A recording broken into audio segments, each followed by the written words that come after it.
The ballroom glittered with a particular kind of wealth that didn't need to announce itself. Crystal chandeliers threw fractured light across marble floors. Waiters moved through the crowd like they'd been trained never to be noticed, and in a narrow service alcove just off the main hall, Mara Bellini knelt with a needle between her teeth, working fast on a torn seam that had no business tearing on a dress this expensive. "Faster," the woman above her said, not looking down. "People are staring." "They're staring at the dress," Mara said around the needle, "not the seam." The woman, a socialite named Vittoria Conti, glanced down at Mara with the mild distaste of someone inspecting something she'd stepped in. Her eyes moved over the scars along Mara's forearm, faint and silver pink beneath the alcove's dim light, then up to the ones tracing the side of her neck disappearing beneath her collar. "Maybe stay behind the curtains from now on," Vittoria said, adjusting her earring in a nearby mirror. "People are eating." Mara didn't answer. She had learned a long time ago that answering people like Vittoria Conti only fed something in them that wanted to be fed. She finished the seam, tied it off, bit the thread clean, and stood. "You're done," she said. "It'll hold." Vittoria didn't thank her. She simply swept back into the ballroom like Mara had never existed at all, and Mara gathered her sewing kit, telling herself, as she always did, that it didn't matter. She was good at her job. She had rebuilt a life out of thread and patience after fire had taken almost everything else, and there was a strange, private dignity in being the only person in a room who understood how something was actually held together. She was halfway to the service door when she saw it. A valet was helping a man into an antique coat near the ballroom's private entrance. Deep burgundy wool, gold embroidery along the collar, the kind of ceremonial garment that only came out for occasions that mattered. Mara's feet stopped moving before her mind caught up with why. She knew that stitch. She had grown up watching her mother's hands move exactly that way, a particular double-locked pattern along the collar seam that Mara had never seen anywhere else, not in 12 years of restoring historical garments across 3 countries. Her mother's signature, except her mother had been dead for 12 years, and this coat, judging by the fabric's age, had existed decades before that. Someone had reinforced the collar recently. Someone had used her mother's technique. The man putting on the coat was Dante Marchetti, and Mara had heard enough about him in the hours since arriving at this ball to know exactly whose collar that was, and exactly how much trouble it was for her to be staring at it the way she currently was. She crossed the room before she'd fully decided to. "Don't put that coat on." The words came out louder than she intended, cutting cleanly through the low hum of conversation near the entrance. Several heads turned. Dante Marchetti's hand stopped on the second button, and he looked at her with the flat, assessing patience of a man who had been threatened by far more dangerous people than a seamstress in a plain black dress. "Excuse me?" "The stitching on the collar," Mara said, closer now, her heart hammering. "It's been altered, recently. That's not original construction." A man near Dante, broader, watchful, stepped slightly forward.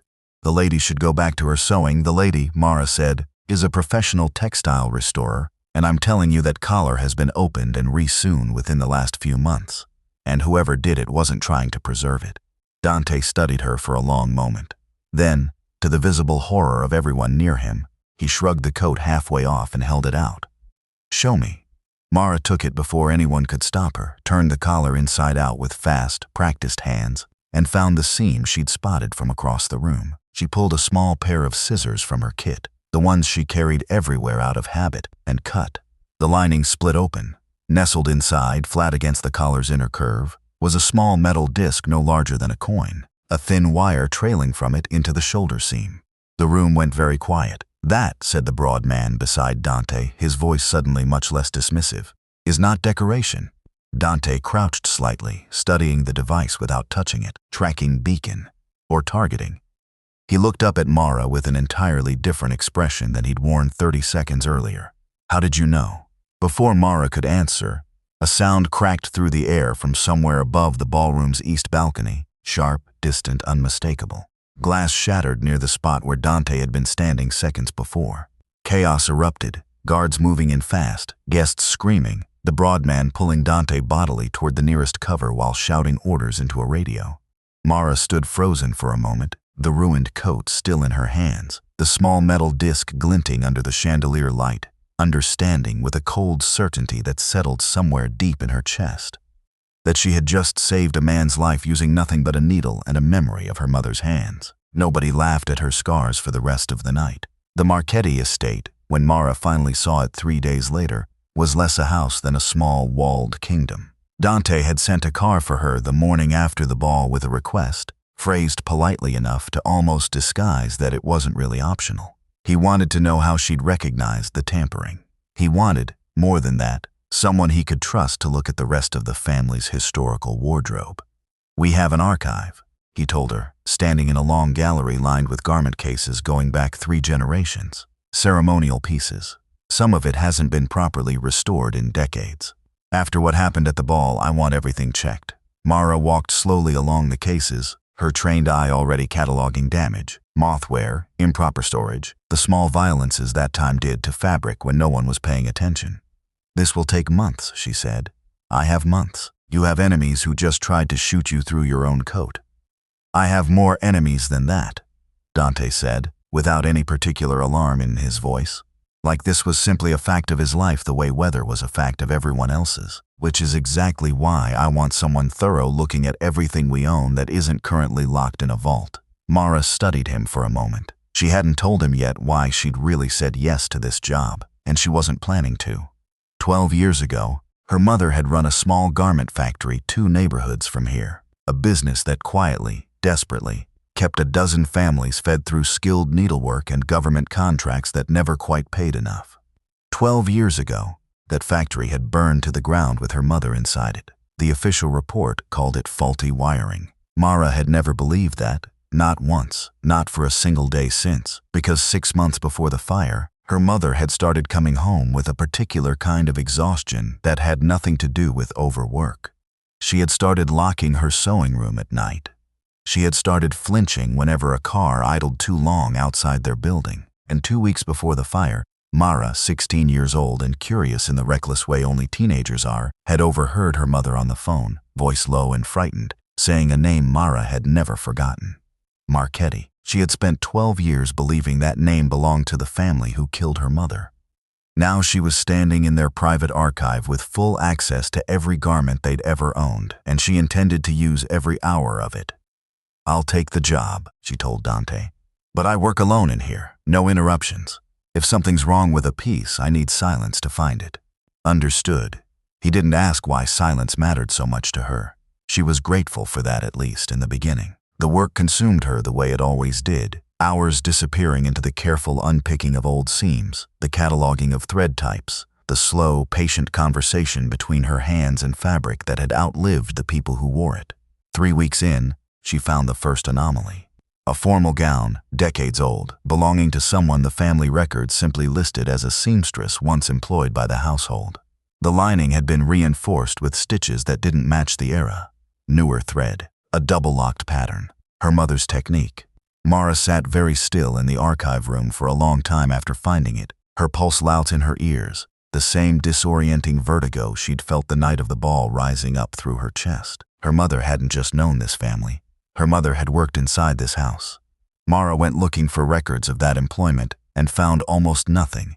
A single line in an old household ledger listing E. Bellini, seamstress, for a period of 8 months 12 years ago, with no further detail, no wages recorded after the 4th month, as though someone had stopped bothering to pretend the arrangement was ordinary employment at all.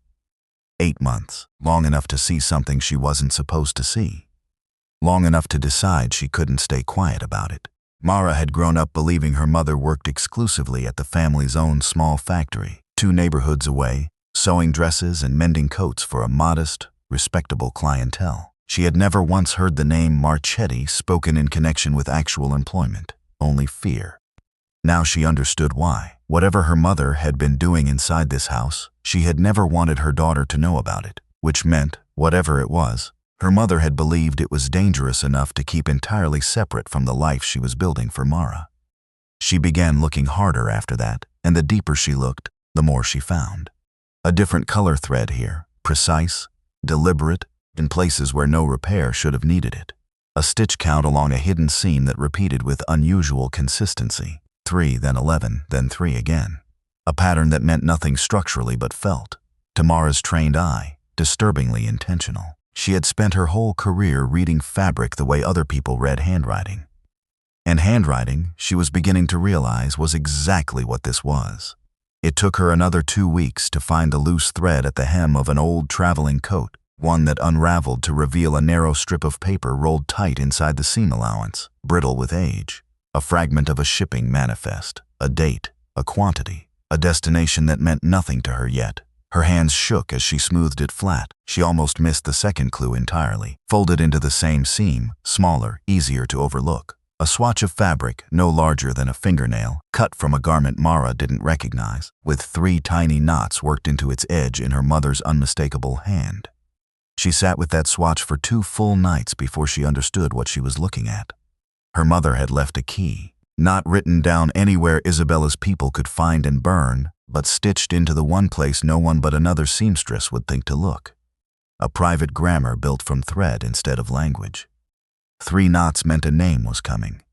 The color of the swatch matched the thread she'd need to trace it. The number of knots after that told her how many garments in the archive carried that same name's mark. Mara understood, with a chill that had nothing to do with the drafty archive room, that her mother had built this code assuming, hoping, that her daughter would be the one to eventually read it.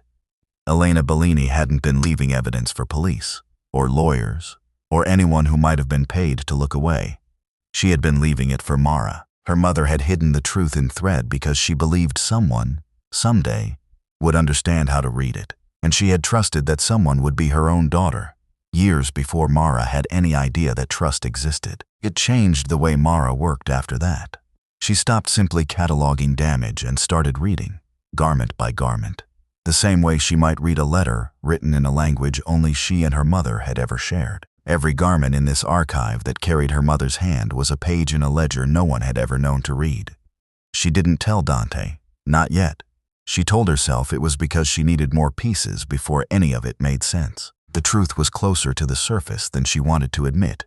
She still didn't know if the man funding her research was the son of the man who had killed her mother, or something else entirely, and until she knew which, she wasn't ready to hand him anything.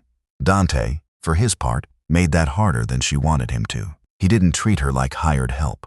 He came to the archive most evenings, not to check on her progress, but because, as he put it once, watching her work was the only part of his day that didn't feel like managing a war.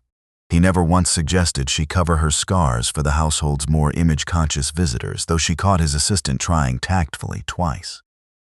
Both times, Dante shut the suggestion down before Mara had to. "She's not decoration for the room," he told his assistant, not realizing or not caring that Mara could hear every word. "She's the only reason I'm still in it."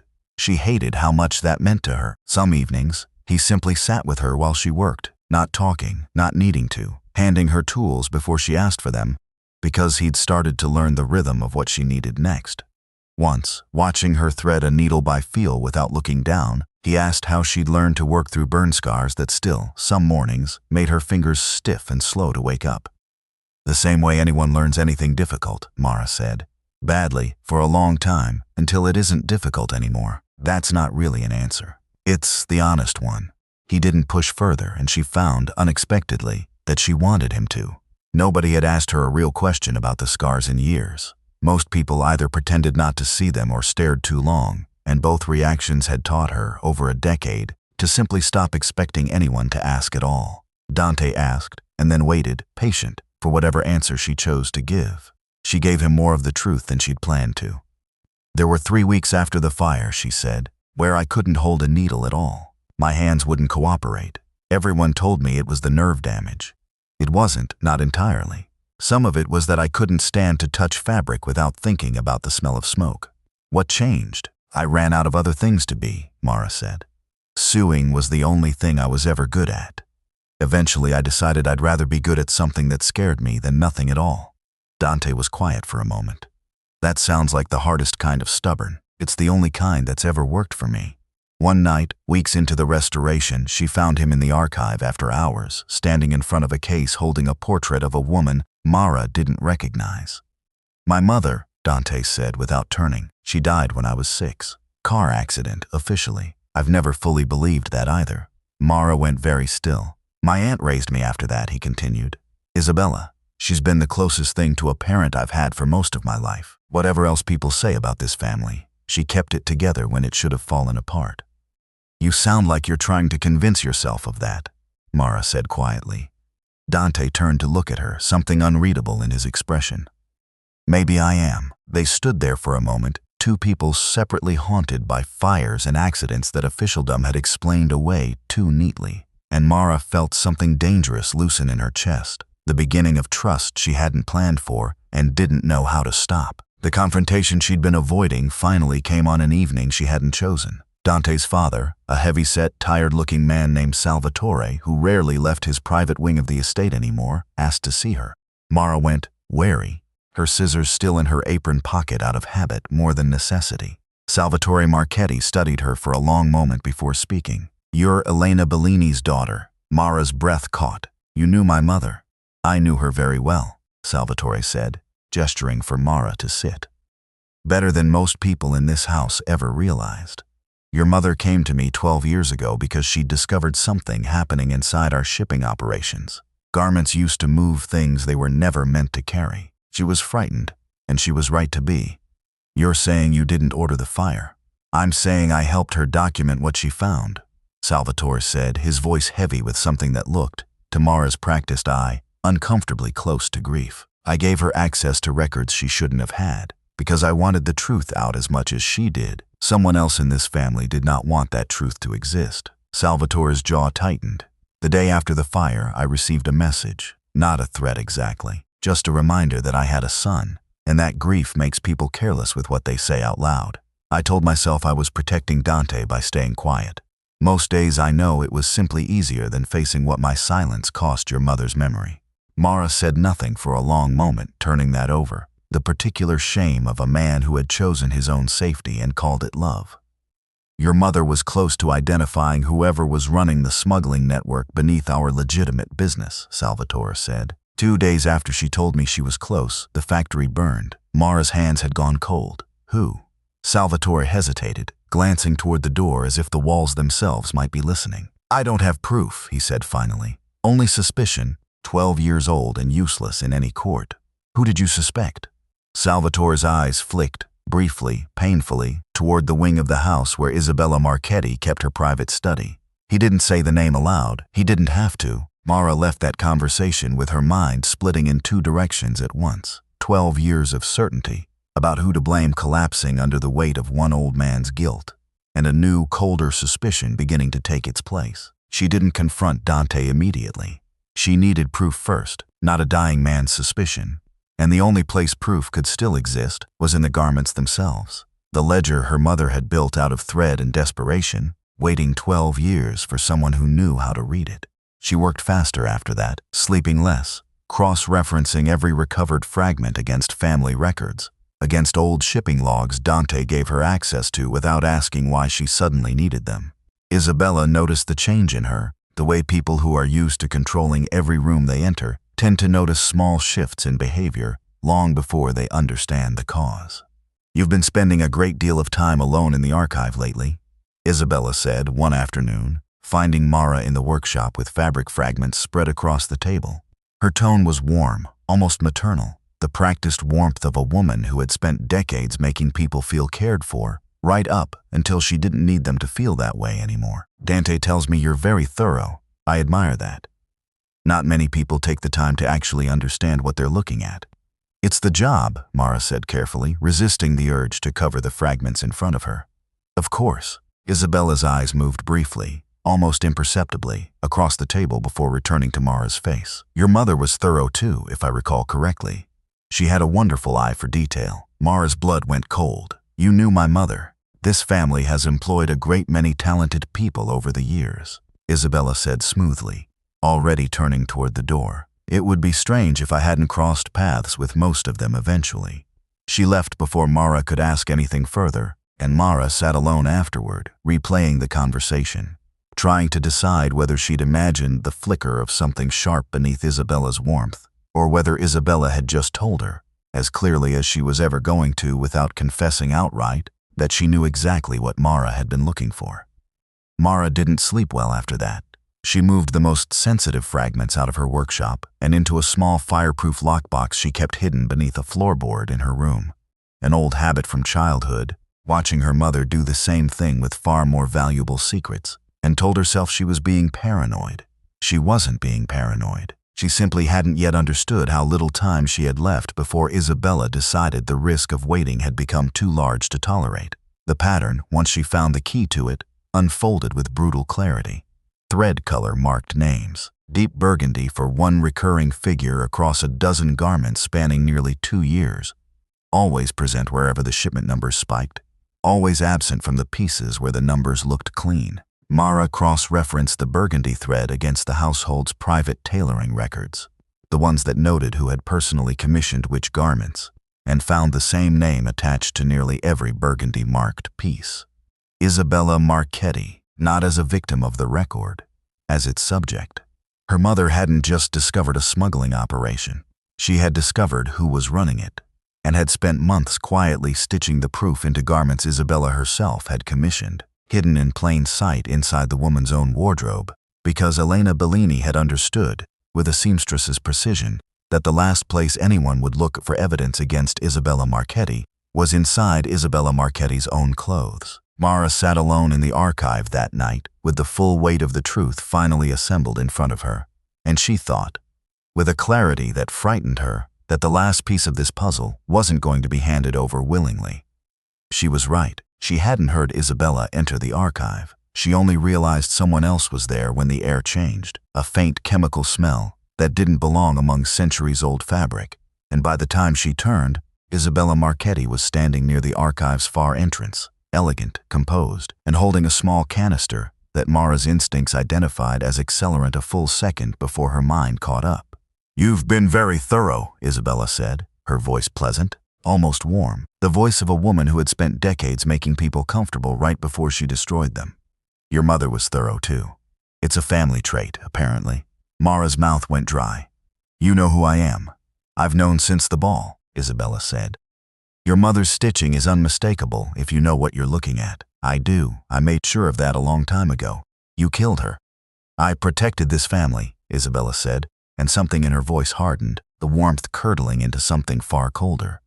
Salvatore was going to let her expose everything, the shipments, the routes, 30 years of careful work, because his conscience got inconvenient. "I did what needed doing, while everyone thanked Salvatore for holding things together, and never once thought to ask who actually did." She moved toward the nearest case, unscrewing the canister's cap with unhurried precision. "I won't let a dead woman's stitching undo 3 decades of work." "Isabella, don't." The first splash of accelerant hit the case beside Mara, and the smell, sharp, chemical, unmistakable, hit something in Mara's chest that 12 years hadn't managed to heal. For a moment, she wasn't in the archive at all. She was 16 again, standing outside a burning building, watching flames climb toward a window she knew her mother was behind, her feet frozen to the pavement, her voice screaming a name that no one inside could hear. The heat, the sound of glass breaking, the particular, unbearable smell of smoke that she still couldn't fully escape, even 12 years later, even in rooms that had never held a fire at all. Isabella struck a match. The flame caught instantly, racing along the accelerant with terrible speed, climbing toward the nearest case, toward decades of restored fabric, toward the physical proof of everything Mara had spent 2 months rebuilding, toward the last surviving evidence of what had happened to her mother. For one paralyzing second, Mara's body refused to move at all. 12 years of trained fear locking her joints in place, exactly the way it had the night the factory burned.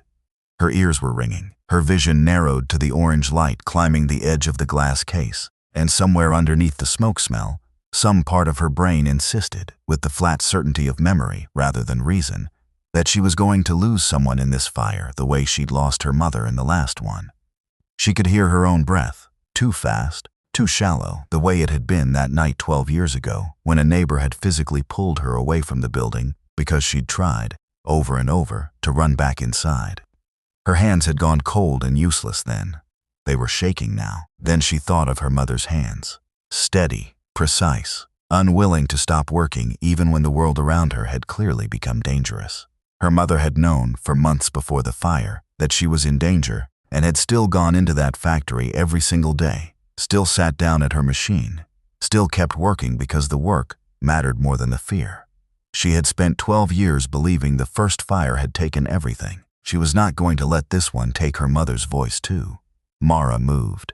She grabbed the heavy fire blanket mounted beside the archive's emergency station, the one she'd insisted on installing herself during the first week of restoration, precisely because old fabric and open flame were a combination she refused to work around unprepared, and threw it over the nearest case, smothering the flame before it could reach the garments inside. "Get Dante!" she shouted toward the hallway, praying someone would hear her. Now! Isabella lunged for the case Mara had just saved, trying to pull the blanket free, and Mara shoved her back hard enough that the older woman stumbled into a display table, the canister clattering from her hands. Smoke was thickening in the room now, curling along the ceiling, and every instinct 12 years old screamed at Mara to run, to get out, to leave everything behind the way she'd been forced to leave her mother behind. She didn't run. She knew this room. She knew every case, every ventilation grate, every fire-resistant storage unit she'd insisted Dante install when she first started this job, arguing at the time that it was simple professional caution. It had been exactly that. Professional caution was paying for itself now. She grabbed the two most critical cases, the ones holding the garments with the clearest evidence, and shoved them toward the reinforced storage vault in the corner, the one built specifically to withstand exactly this. Isabella was on her feet again, moving toward Mara with something desperate and dangerous in her expression, the calm elegance completely stripped away now, replaced by the raw panic of a woman watching 30 years of careful work collapse in real time. "You don't understand what you're destroying," Isabella said, grabbing Mara's arm. "This family survives because people like me make the hard choices. Your mother would have burned it all down out of some naive belief in fairness. I simply finished the job faster. You're not protecting this family," Mara said, wrenching free, smoke stinging her eyes now. "You're protecting yourself." The archive doors burst open. Dante moved through the smoke fast, the broad guard from the ball right behind him, both of them pulling up short at the sight of Isabella standing amid burning fabric with accelerant residue still on her hands. "Isabella." Dante's voice was low, disbelieving. "What have you done?" "What I've always done," Isabella said, and something in her finally cracked, the composure of 30 years giving way all at once. "I protected this family from the moment your mother died, from the moment your father lost his nerve. I have been the only person willing to do what actually needed doing. You had Mara's mother killed. I had a threat removed," Isabella said. "The way I've removed every threat to this family for 3 decades. You've spent your whole life thinking your father held this together. He didn't. I did." The guard moved in, and Isabella didn't resist, the fight visibly draining out of her the moment the confession left her mouth, as though she'd been carrying it so long that saying it out loud, even in defeat, felt almost like relief. Mara stood in the middle of the smoke-filled archive, coughing, her eyes streaming, the 2 rescued cases secure in the fire vault beside her, and understood, with a strange, exhausted clarity, that she had just walked back into the exact nightmare that had defined half her life, and had not lost anything this time that mattered. Her mother's evidence had survived. She had survived. Dante found her still sitting on the archive floor 20 minutes later, after the smoke had cleared enough for the room to be declared safe. After Isabella had been taken somewhere Mara didn't ask about and didn't particularly want to know. He didn't say anything at first. He simply sat down beside her on the scorched floor, careful of the broken glass, and let the silence hold for a while. "You could have run," he said eventually. "I thought about it for about a second." Mara's voice was hoarse from the smoke, rougher than usual. "Then I thought about the fact that if I ran, she'd have taken the last thing my mother ever managed to say to me, and I'd spent 12 years being furious that fire got the first word. I wasn't going to let it get the last one too." Dante looked at her for a long moment, something in his expression she hadn't seen from him before, not concern exactly, something closer to recognition. "My aunt raised me," he said quietly. "She taught me to walk into rooms like I owned them, to make hard decisions and not apologize for them. I spent 30 years thinking that made her strong. Watching her stand in a room full of evidence and choose to burn it rather than face it, I understand now that isn't strength. It's just fear wearing better clothes. Most cruelty is," Mara said. They sat together a while longer among the ruined fabric and streaked glass, 2 people who had each spent years being shaped by someone else's fire, and for the first time since arriving at this estate, Mara let herself simply rest in another person's company. without calculating what it might cost her. The weeks that followed were a particular kind of chaos that only comes after a family discovers the person it trusted most had been the danger all along. Isabella's network unraveled quickly once quiet investigators, the kind the Marchetti family used instead of police, followed the trail Mara's mother had started 12 years earlier, and Mara herself had finished. Salvatore insisted on a public acknowledgement of what had happened to Elena Bellini, a formal correction to a story that had stood as an accident for far too long. The evidence held. The fire vault's contents were independently examined. The shipping manifests cross-referenced against records even Isabella's allies couldn't explain away, and the questions stopped. Through all of it, Mara kept working. For the first time in 12 years, it wasn't about proving something to a dead woman's memory. It was about building something new. Mara found Dante in the archive again, weeks later, the burned case long since removed, the room restored, the two rescued garments now displayed under proper protective glass with a small plaque bearing her mother's name. "I should have told you sooner," Mara said, standing beside him in front of the case, "that I suspected your family, that I only took this job because I wanted proof." "I should have told you sooner too," Dante said. "I recognized the Bellini name almost immediately after the ball. I let you keep working here partly because I genuinely needed the archive checked, and partly because I hoped you'd find something my own people had missed for 12 years. Mara turned to look at him. "You used me." "I did," Dante said, not flinching from it. "I told myself it was strategic. It was also easier than telling you the truth and risking you'd walk away before you found what you were looking for. That wasn't yours to decide." "No," Dante said quietly. "It wasn't. I'm sorry." Mara studied him for a long moment, the apology sitting between them, imperfect but real. "We both came into this with something we weren't honest about," she said finally. "Then let's stop," Dante said, "starting now." Weeks later, Dante found her in her small workshop on the estate's ground floor, surrounded by half-finished sketches, a business plan she hadn't shown anyone yet. "I want to offer you something," he said. "Protection, permanently, a place here, whatever you need. After everything you've survived, you shouldn't have to fight for safety anymore." Mara set down her needle. "That's not what I want." Dante waited. "I want the fashion house," Mara said. "The legitimate side of it, the part Isabella used as cover for 30 years. I want to rebuild it as something real, something that actually is what it always pretended to be. I want my mother's name on it. Not as a memorial, as a business. That's a significant asset to hand over." "I'm not asking you to hand it to me," Mara said. "I'm asking you to write the terms so I can earn what I build, with my name on the paperwork and my stake in it on record. Not just my mother's name on a wall. I don't want to be protected, Dante. I've been protecting myself my whole life. I want a seat at the table where the decisions actually get made. And I want it in writing." Dante was quiet for a moment, something that looked almost like admiration settling into his expression. "Then you'll have it," he said. "Not because I'm being generous. Because you're the only person who's proven, twice now, that you see things the rest of us miss." Mara allowed herself, finally, the smallest smile. "That's all I ever wanted someone to say." The public unveiling of the restored Bellini fashion house happened 6 months later, in a ballroom, not unlike the one where this had all started. Chandeliers throwing gold light across a room full of people who had once looked at Mara like she belonged behind the curtains. She walked in wearing a gown she'd designed herself. Deep burgundy, the exact shade her mother had once used to mark a name that mattered, cut deliberately to leave part of the scarring along her shoulder and neck visible beneath the fabric. The room went quiet the way it had the night she'd cut open a coat and found a killer's handiwork hidden in the stitching. This time, no one laughed. This time, they watched a woman walk to the center of the room without lowering her eyes, carrying a name that had spent 12 years buried under a lie, and finally, publicly, permanently restored. Dante stood near the edge of the room rather than beside her, close enough to watch, far enough that no one in that crowd could mistake this moment for anything other than what it was. Not a woman being introduced by a powerful man. A woman standing on her own, in a room that had once told her to stay behind the curtains, wearing proof of exactly what she had survived. The applause spread through the room, and for once Mara did not flinch when every eye turned toward her. Her mother had hidden the truth in thread because she believed someone would know how to read it. Mara did. And this time, what survived the fire had her name on it. Which reveal shocked you more, the truth about Salvatore or the truth about Isabella? If you were Mara, Could you have walked back into that archive while it was burning? Or would 12 years of fear have kept you frozen at the door?